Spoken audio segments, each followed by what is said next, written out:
Hi friends, welcome. Today I want to make a quick video about routines. I believe that your life is an expression of your routines. If you put in good, you get good out, and if you put in bad, you get bad out. And it's nefarious the way that routines work because the effects don't always associate themselves with the routine or lack thereof. And what I mean by that is if you are creating a good routine, your quality of life is going up, but it's sort of in the background and you don't realize it until one day you wake up and you go, this is great. I can eat steak now because my teeth aren't falling out because I floss. If you do not have a good set of routines for yourself, your life becomes more and more frustrating until one day you wake up and you say, this is terrible, I need therapy. And I think that a majority of life's problems come from a lack of good habits and routines. Also childhood trauma, but that's another video entirely, I suppose. I want to talk about a couple of people I think have interesting routines, or types of people, rather. But first, a specific person, Gary Vaynerchuk. People have a lot of thoughts about Gary Vaynerchuk, but the next time you do watch him, if you're not completely repulsed by him, some people are for some reason, watch his routines because he has seemingly built, he talks about building an empire. I think he has built a routine empire for himself because he seemingly has created a critical mass of scaffolding for his life of routines and habits that make him happier. This includes his productivity routines, this includes his social routines, which are a big deal for him. This includes his emotional routines, how he deals with frustrating situations. I think he actually has a lot to teach people regarding how he deals with things in life that would trip a lot of us up. He's like a freaking force of nature in that way. I think he's eliminated a lot of friction for himself because of this.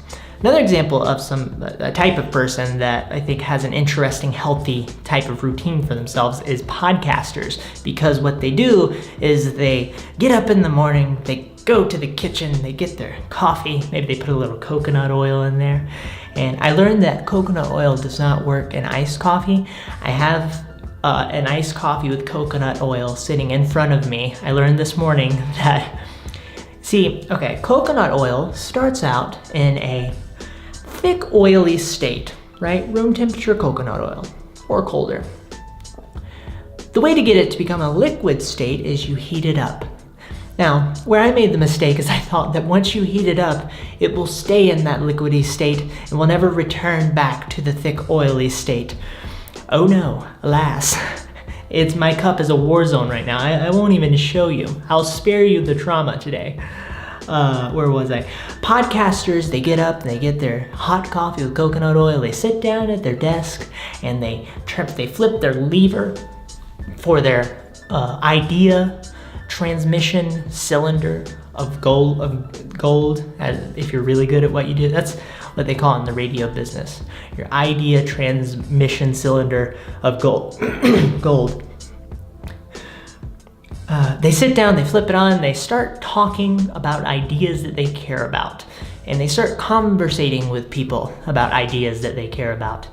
And this has tremendous benefits for the human, such as is the same as if you put fiber into your diet, right?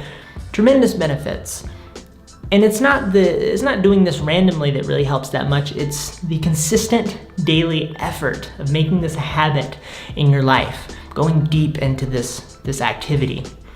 I think in the photography world, you have somebody like Brandon Stanton of Humans of New York. He's a great example of somebody who built a daily routine for himself of going out into the world, interacting with strangers, taking like 5 portraits a day, which is not easy, coming home and sharing, I think, like 5 of those portraits every day. This had tremendous benefits for him. He's interacting with strangers. He's becoming better at his craft. He's making work that he cares about. Same idea with like the sartorialist, street style photographer. You can check him out as well. Consistently taking and sharing photos that they care about as their work. I'd be curious who in your creative world has a dynamic and interesting set of routines that inspire you as well. But I think it's a byproduct, routines, it's a byproduct of having the courage to pursue an idea in the first place a lot of times. If you're creating a project, getting started can be the hardest part. So once you have the courage to engage in the project, the way that you're going to make that work is routines and habits. And you can't get routine until you take the courageous step to do the thing in the first place that you're scared of doing, right? I think routine matters because you're in a routine whether you realize it or not. It's going one direction or another, whether you realize it or not.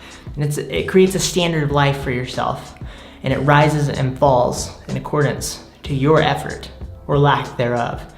And for me, I've experienced negative effects of not having a solid emotional routine. Like I said, it's nefarious. It happens in the background. You don't realize that you're screwing yourself up over time until you're really, it's too far, right? It's not like pain when you put your hand on a stove. It's immediate. And I've always thought it's like when you put your hand on a stove and you burn your skin, it's kind of overkill. Like, wouldn't it make sense for it just to hurt enough to make you jerk your hand away and then you're fine? But it hurts and then it blisters and then it's like a week-long process of healing your hand. But I guess it has its benefits, prolonged agony. Your habits with dealing with anxiety is another example of how you can screw yourself up in a nefarious way. You don't think that it's going to it's going to cause problems, but it always has outsized effects. But then there are the positive routines in my life that I've built up over time, like brushing my teeth, right? The boring ones, brushing my teeth and flossing. I used to not do this, but now I have more teeth with fillings in my mouth than without fillings in my mouth. And I learned the hard way, and we often learn through pain and frustration, and we let it go on for way too long before we fix it. So I think it's important to be very in tune with your body and your mind and what it's telling you about your routines and your habits and where you're deficient. I think that the best way to create a solid routine for yourself as a creator is to have a to-do list.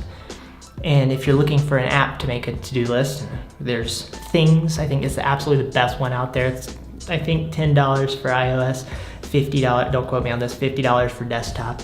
But if you want a free version of that because you don't have the financial routines in place to create that type of funding, Wunderlist is a free version of it's a very similar app to Things. And there's Clear, you have to pay for that one as well, but it's minimalistic, it's beautiful. I love that app.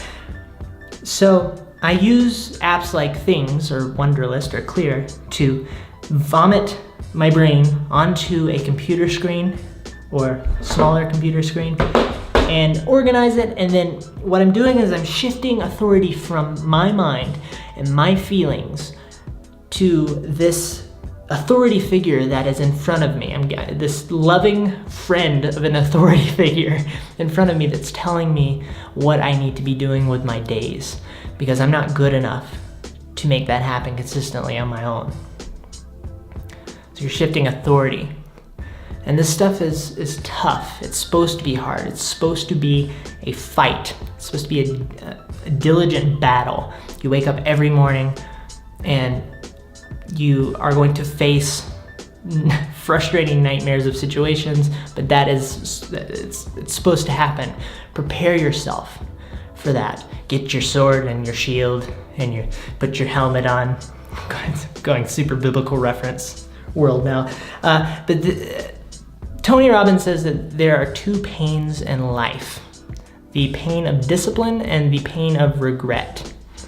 I think that sums up beautifully what a routine is important for and what a lack of routine can destroy in your life.